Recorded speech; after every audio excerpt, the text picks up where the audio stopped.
I've got a comment from Jet. Okay. Rabbi, can you give encouragement to our Mishpokah to practice to becoming like Joshua, aside from doing counseling, listening, and watching your teachings? They're watching here. Ta-da.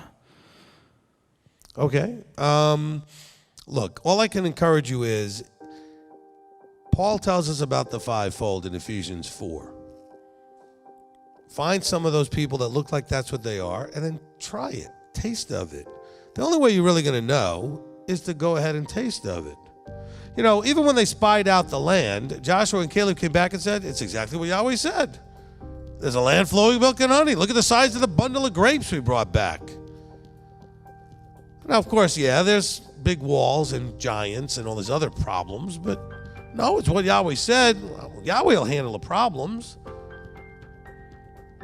I mean, as simple as that, right? So for all of you that are just not yet ready, you're only hurting you. You're not hurting me. You're not hurting anybody else in the leadership or the structure. Anybody that didn't listen to Moses didn't hurt Moses.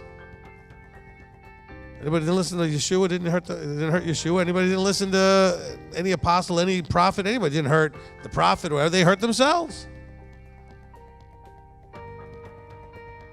Because some of you are thinking, well, I'm not going to talk to that guy. Okay, so don't talk to me. Find your help somewhere else. If you talk to me, I probably could help you, though. Okay, I mean this with zero ego. He gives me what I need to say, and it works really well. So another way of saying is, I'm good at this. I don't mean the function of him and his words and me doing it and implement, it works very well. Ask the people that actually do it. Okay? But you're thinking, but I don't like you. You're a big, loud, obnoxious jerk. Okay, maybe you needed to hear that in that form. Maybe you need to overcome that thought process. I don't know. I'll be what you need me to be when you come and counsel. You may not like it or think that's what you needed, but it will be what you needed. And you might need someone who's going to talk to you in the face straight and cut through all the nonsense and the BS and just tell you what it is. To be blunt, okay? Maybe, but you don't like it. None of us likes what we need. We like what we want. And so, somehow you got to overcome all that reluctance, that hesitancy. All right, chapter 7. If you want to take, I love these guys out there that attack teachers and everything. It says it's not in man to know how to place his feet. So now you got the Ruach, and the Ruach teaches you how to put your feet. How's that been working? Without a teacher, without structure, just having the Ruach, now you know where to put your feet. I don't know if that's been working really well for most people, because the Ruach is not doing that function that way. If that were the case, why does anybody go on YouTube looking for teachings? Because they're entertaining? Or because you have questions? But yet everybody wants to say, oh no, we don't need teachers now, we have the Ruach. Fine, then never ask another question. Only pray to the Ruach, if that's what you think it does. I think that's a fair response. If you don't need teachers, then stop asking questions of teachers. Stop looking for teachers. Stop criticizing teachers. Just listen to the Ruach. If you can even tell which Ruach you're listening to. Because there's more than one. Okay, there's there's three. There's the spirit in man, your own voice, self-sovereignty, your wants, your desires, your preferences.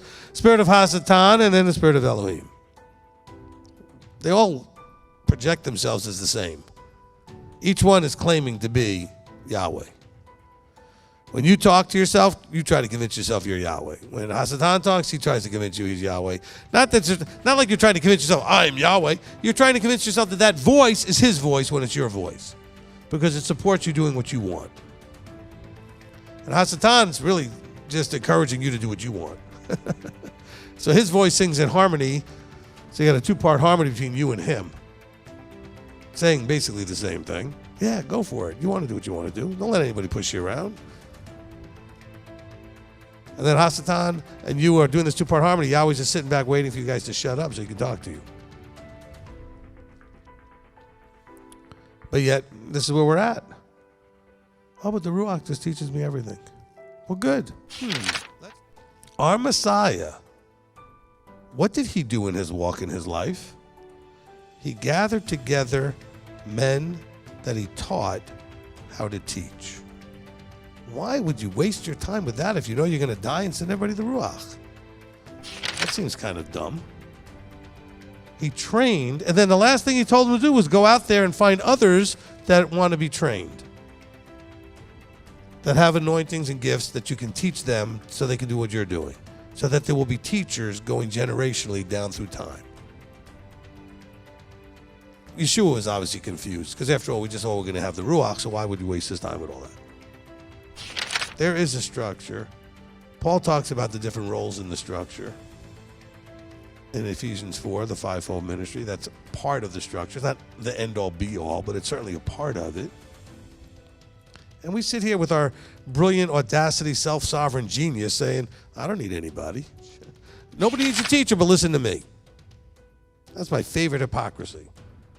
Nobody needs a teacher, but listen to me. We have to grow up and accept things as they are. Reality, okay?